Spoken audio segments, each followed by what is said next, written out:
Alright, welcome back everybody. I'm the Trickster and today we will start the in-depth beginner's guide to League of Legends, starting from the basics for any newcomers moving for more advanced topics as we go. The goal of this guide is to welcome any new player to the community, giving him the tools to have a healthy startup so he can experience the game and its true potential. As we proceed along the videos, more advanced topics will be covered so that once the series is complete, it can serve as a helpful video tool. For any player in all ranges of the game, knowledge, the guide will be divided in different videos, all focusing in one aspect at a time. This is to avoid mixing too much information and focus on what matters, making it easier to understand, and in the future, look up exactly what you want to know and see by each video having its own focus and topic. Let's unpause this game. So anyway, also to avoid creating a 4 hour long video, more than that will just be bored to everybody and make it difficult to find the specific topic you're looking for. See the For the remnants of first my episode, bondage, we will take a look and around the know you basic can be free. mechanics. Let me lower the game volume. So what we're talking about, yeah, we were talking about the basic mechanics of League of Legends. What the game is, how will you play it? As always, I would love to get your feedback, and if there's anything you would like me to talk in the future, please let me know, as I will do my best to provide you with the content you need and that you enjoy. Sorry. Okay, without further ado, let me explain the basics to you. League of Legends is basically a MOBA game, and sorry, now I'm feeling kind of something on my mouth.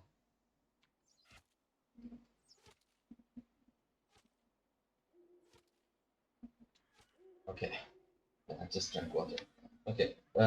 League of Legends is a mobile online game. It's a battle arena where your goal is to destroy the enemy Nexus. And the Nexus is at the basically base. It's over here. That's the Nexus, right? And there's three different lanes, each one protected by towers that you'll have to destroy to move. For example, this is tier one, tier two, tier three, inhibitor. I will get to that.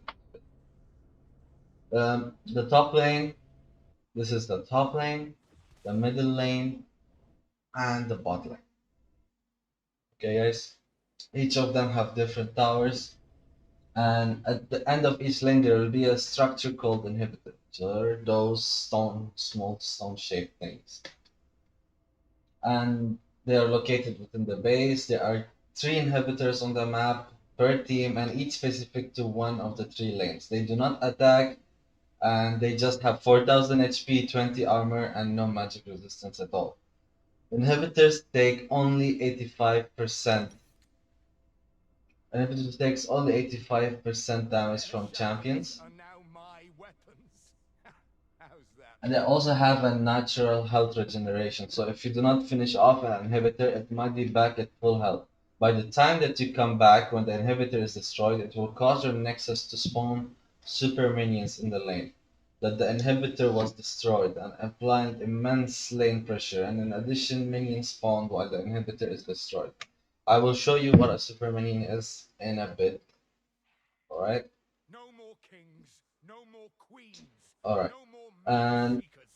It all ends receive now. bonus HP attack damage inhibitors 5 minutes after being destroyed. By destroying at least one inhibitor, you'll be able to attack and destroy the last two towers, which are these. You cannot destroy these towers without taking at least one inhibitors.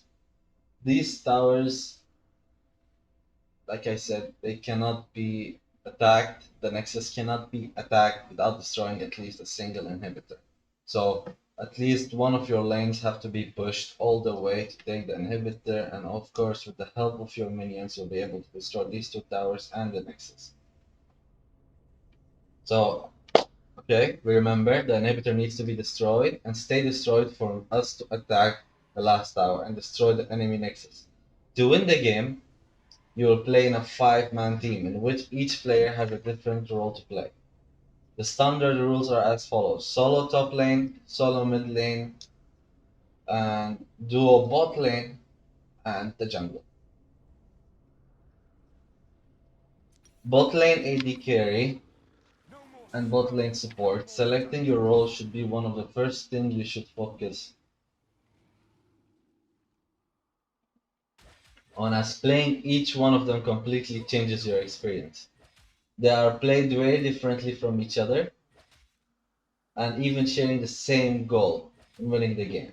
Have different objectives and jobs during the game. Depending on your playstyle, even your personality, you can find the role either by finding a champ you really enjoy playing or by enjoying overall gameplay of set. As starters, I would still recommend testing all roles out for a little while, at least as you level up, so you have a better understanding of them. Get to know more champions and are sure of what fits your niche. But if all of this is completely new for you and you never played the MOBA, basically the role concept are as follows. The solid top laner normally is a player that plays a bruiser or tank champion, someone who can The take man who knows damage his and path. survive for longer. Get to know more champions and you will understand everything. But I will just continue explaining it. The mage shall inherit the earth. Being able to disturb the enemy team and work as a frontliner and engager in team fights, these champions normally are equipped with abilities that empower their survivability or disturb the enemy in a form of crowd control and pull scaffers. Even though most of the top lane basic champions picks are known as bruisers or tanks, they in many occasions are still capable of dealing respectable damage. As for mid laners, these normally are players that play ability-based champions, mostly mages that deal magical or in some cases AT assassin. AD stands for attack damage, is the physical type of damage, but we will talk about these words after. The mid laners focus on dealing high amount of damage in a short period of time, called burst. And their job in a team fight is to target and burst down the enemy carries so that the enemy carriers don't deal damage to your team. Makes sense, right? So basically, if you like to deal a lot of damage, but also, I'm sorry, if you like to deal a lot of damage, but also be the target in most situations, well, you might as well also pick mid lane. Play a major role.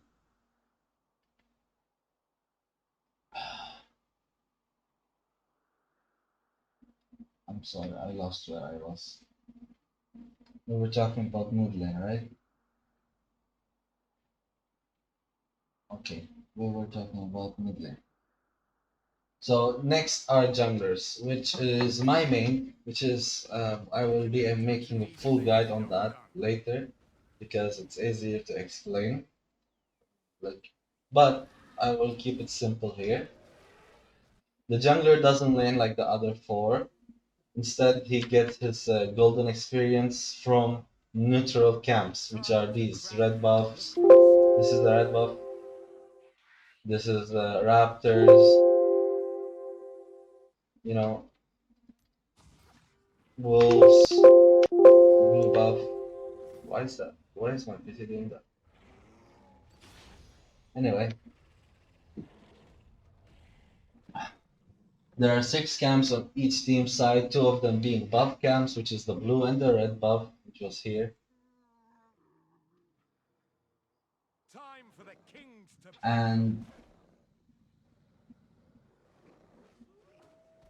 two of them being buff camps that help the champion that get the buffs once they are killed. But let's keep it simple for now, as in the future video, the focus will be the jungle and everything will be. But mostly the jungler's job is to secure neutral objectives like Baron Nashor, Rift Heralds, Drakes during the match.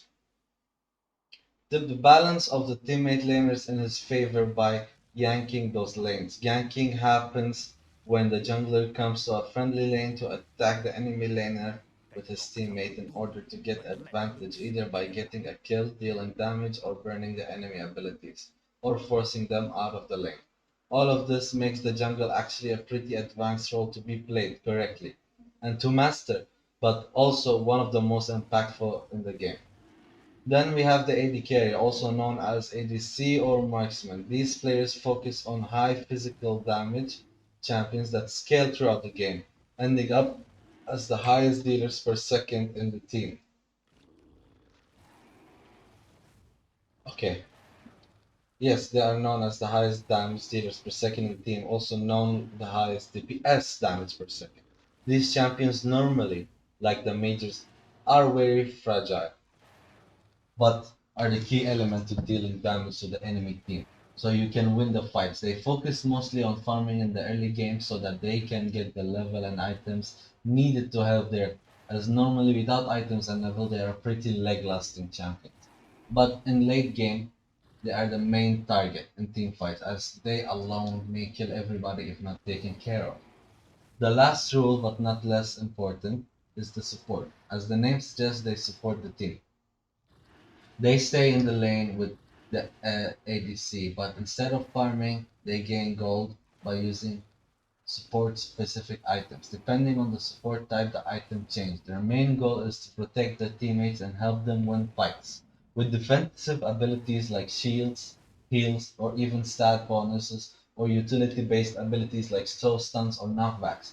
There are also more offensive support that deal damage, but the basic of a support is to help the teammate. They are also responsible for most part of the vision for the team around the map, even though every player should help. Thanks for to that item support kit, the roles focus around gathering information and denying the info to the enemy team. Protect the team during laning phases. The AD carry and in some cases even help engaging in the fight that mostly appeal for the teammates and feeling. Basically means using abilities and zoning strengths to separate your ally from the enemy threats. But of course, I will do a video later on explaining peeling marine.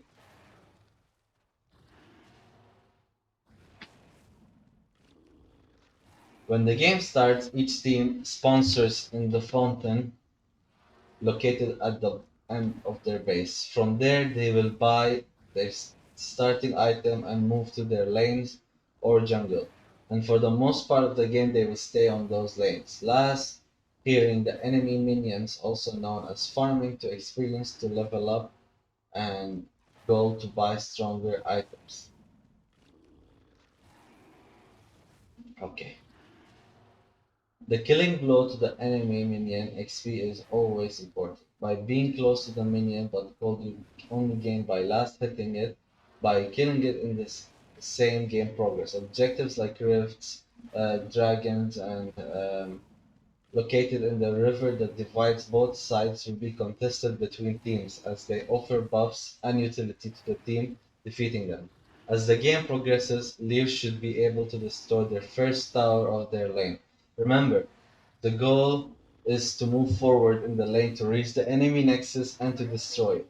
They will need to destroy 3 towers to reach the lane. I also um, want you to remember that there are 3 towers and 3 of them are in separate lanes. And the first tower is called Tier 1, the second tower is called Tier 2, and the third tower is called Tier 3. They offer different golds and amount of destroying them and different XPs. So keep that in mind also. As more towers get destroyed, players will start to move more around the map and group more for team fights. By that time, you should already have your core items to be effective. Something important to note is that in League of Legends, whenever you kill a champion, you get gold for it. If the player keeps dying without getting any kills themselves, for each kill you get less gold. Obviously, that's because it's trolling, so they don't want to punish as much as possible. While if you kill a player that has a lot of kills and is on a kill streak, you will gain extra gold as a shutdown. Because in League of Legends, where you're ahead, you have more kills. You get a bounty, and whoever kills you gets a base 300 gold bonus for the money they have. So it's very important in League of Legends to stay alive and avoid dying without need, because not only will you be missing experience and gold because you are dead and not play, but also the person that kills you gets an XP boost. Also, a goal boost, putting them even further ahead. Another bad thing about dying in the game is that early on, when you die, you'll respawn after a couple of seconds. It's actually really fast, but as the game progresses, the longer the game goes, more time you will have to wait to respawn. And that's why normally closes the games, because when you have to wait at least 1 minute almost 1 minute to come back to the game. That's when the enemy team normally pushes to get the inhibitor and the Nexus. So stay alive as much as you can, farm your experience, and help your teammates. I hope that this explanation gave you the basics to understand League of Legends, and that now you can jump in and have a basic concept of how it works. I'm gonna select topics as we move on and do videos about them, and of course, if there is a specific topic you will want me to cover, just let me know in the comments. But one of the some of the topics that are already in my head are like laning phases, how minions work, how you should farm. I'm going to explain to you how you should work and how you should trade. And trading is basically when you fight the enemy champion and you trade the resources for theirs. You deal damage, you take damage, and so on. I'll talk about the jungle, I'll talk about each specific rule and strategies throughout the game. I'll also cover more in-depth topics like armory, magic resistance, the numbers behind it, it may it may behind it, so you can understand completely how it works. But for now, I hope you enjoyed it. As always, remember to give it a thumbs up. If you did enjoy, comment, let me know what you think, and give me any opinion you have. I'll read all the comments and share it with your friends if you think it will help them. If you are not subscribed, I don't know what you're waiting for. Just subscribe and help your fellow out. And I will do my best to help you. My name is Trickster, and as always, stay awesome and be awesome. Bye bye. Take care.